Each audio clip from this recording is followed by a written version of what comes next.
Sagittarius, hi, welcome to Mr. Queen PH. At ito ang inyong weekly reading for February 24 to March 2, 2025. If you're interested in private readings, meron tayong link sa description at sa pinned comment. Paki-check nyo na lang information kung paano mag-book for a private reading.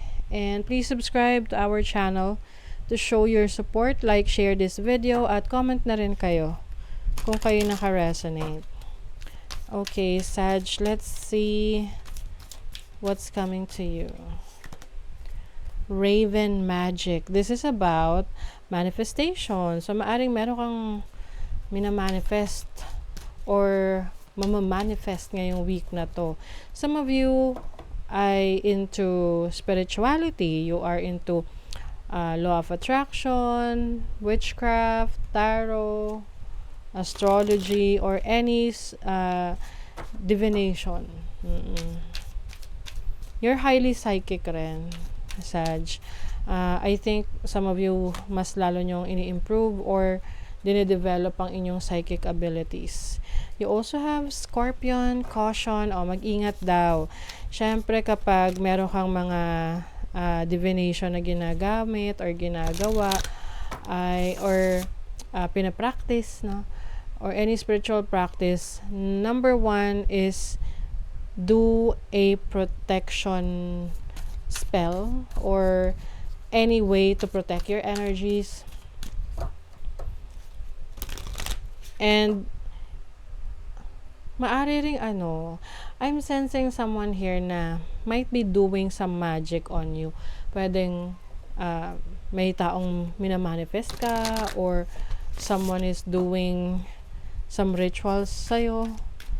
So, that's why you have to protect your energies para hindi nila yan mapakialamanan.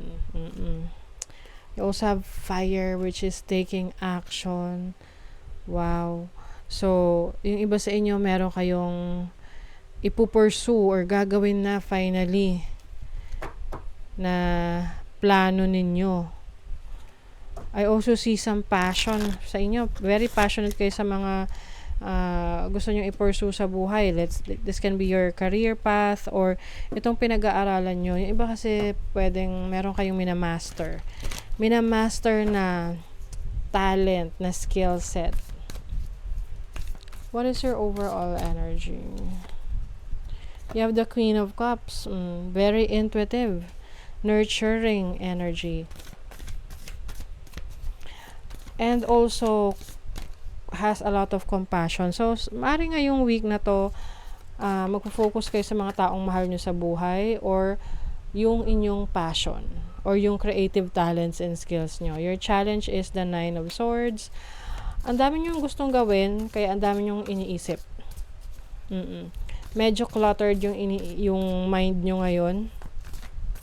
Maaring nangangailangan kayo na yung mag-detoxify or mag-release ng nega energies. Mag-cleansing, oo.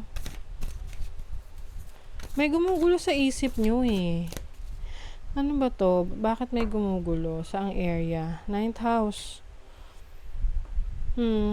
Maaring may plans kayo of traveling abroad, working abroad, or mag-aral. Pero parang conflicted yung energy ninyo. Hindi kayo sure or merong pumipigil sa inyo. Your opportunity is the Page of Pentacles. O speaking of pag-aaral, meron kang opportunity na mag-aral, mag-research, at mas maging practical, magkaroon ng practical approach sa plano mo. Kasi minsan, tayo biglang may iniisip tayo na, halimbawa, gusto mong mag-abroad. Tapos, nakita mo yung kamag-anak mo or kakilala mo, nag-aral ng culinary para makapag-abroad siya. Pero, hindi mo naman talaga gusto yung culinary.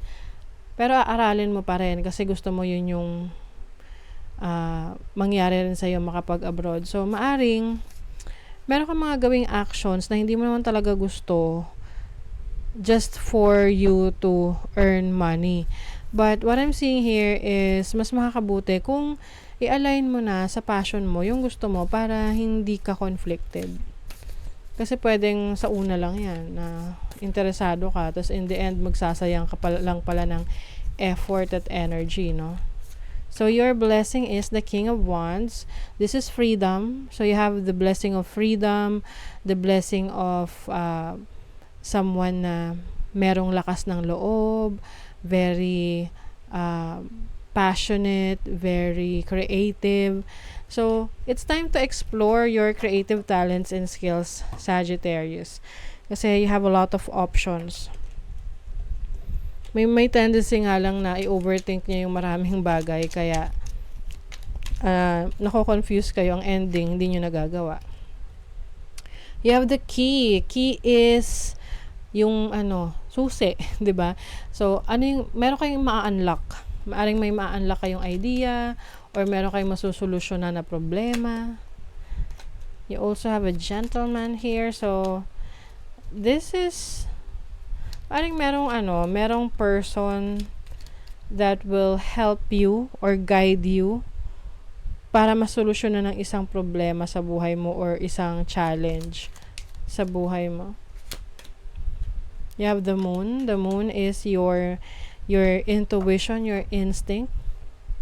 This is also your emotions. So some of you, Sag, maaring maging emotional kayo ngayong week na to dahil sa mga frustrations na meron kayo. Yung parang gusto nyo mangyari to agad, gusto nyo tong ma-experience agad, but it takes some time, no? So kailangan meron ka ritong patience. Sa iyo namang finances, you are healing from your past. So, meron kang nire-recover ngayon. Nire-recover mo yung finances mo, yung cash flow mo. Pwede kasing nagkaroon dito ng mismanage ng pera or income na yung tipong hindi mo na paghandaan yung finances mo, kaya nagka-problema ka dyan.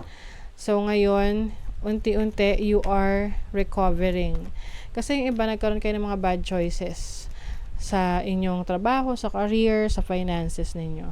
So, sa relationship, some of you may be in a codependent relationship na pwedeng you feel na ang hirap nang makaalis sa situation na yan. This can be a toxic relationship or yung parang toxic na siya na you want to break free, gusto mong makawala.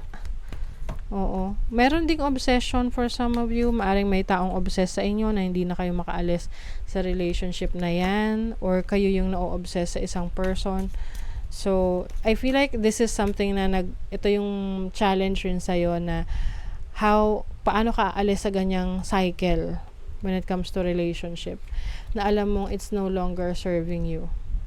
From a strong foundation, you may build anything. Wow. Okay.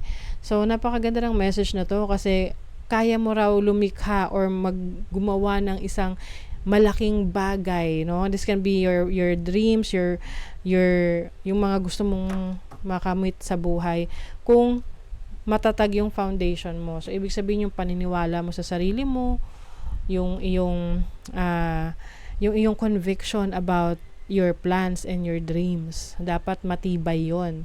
Okay? So, that is your reading, Sagittarius. Thank you so much. See you again.